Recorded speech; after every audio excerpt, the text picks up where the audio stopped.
கர்த்தருடைய பரிசுத்தமான நாமம் மகிமைப்படுவதாக. ஆசீர்வாதமான ஒரு நல்ல காலவெளியிலேயும் அனுதினம் அண்ணா என்கிற வேத தியானத்தினால் உங்களை சந்திப்பதிலே மிகுந்த மகிழ்ச்சி. இந்த நாள் ஏப்ரல் மாதம் 29ஆம் தேதி திங்கட்கிழமை காலவெளி. இந்த காலவெளியிலேயும் கர்த்தருடைய வார்த்தை உங்களோடு கூட சொல்வதிலே மிகுந்த சந்தோஷப்படுகிறேன். நாம் தொடர்ச்சியாக தியானித்துக் கொண்டிருக்கிற காரியம், பரிசுத்த ஆவியானவர் நமக்குள்ளே இருப்பாரானால் என்னவெல்லாம் செய்கிறார் என்பதை தியானித்துக் கொண்டிருக்கிறோம். இந்த காலவெளியில் எளிமையான ஒரு வார்த்தை உங்களுக்கு சொல்ல விரும்புகிறேன். 2 ராஜாக்கள் 13:21 எலிசா மரணம் அடைகிறார். அவனை அடக்கம் பண்ணிவிட்டார்கள். மறு வருஷத்தில்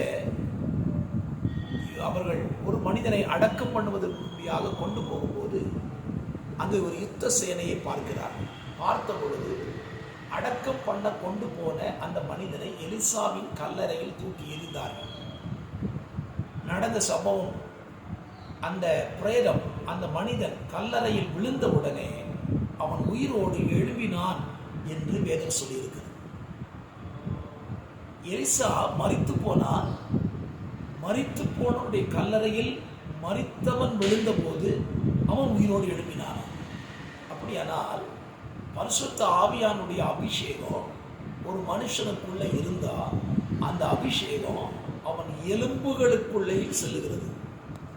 அவன் மரித்து மண்ணோடு மண்ணாய் போனாலும் எலும்புகளிலே கர்த்தருடைய அபிஷேகம் இருக்கும் என்பது சந்தேகமே இல்லை.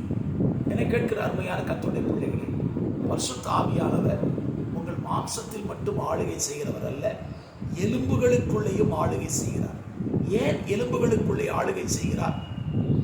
ஒருவேளை நாம் மரித்து அடக்கம் பண்ணப்பட்டு இந்த மாம்ச சரீரம் மண்ணோடு மண்ணாக மக்கி போனாலும் எலும்புகள் மீந்திருக்கும்.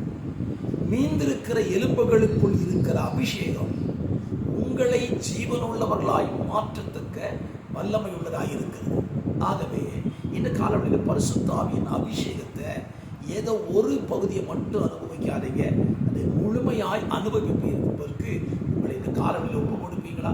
எலிசாவின் எலும்புகளுக்குள் இருந்த அபிஷேகத்தை போல உங்கள் எலும்புகளுக்குள்ளும் அபிஷேகம் இருக்குமானால் கிறிஸ்துவின் நாளிலே எலும்புகளுக்குள் இருக்கிற அபிஷேகம் உங்களை நிச்சயமாக உயிரோடு எழுப்பி. ஜெபிக்கலாம்.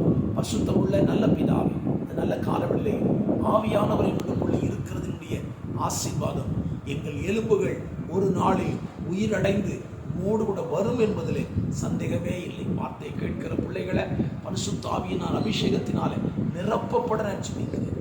இயேசுவின் நாமத்தில் ஜெபிக்கிறேன் நல்ல பிதாவே. ஆமென். ஆமென். God bless you.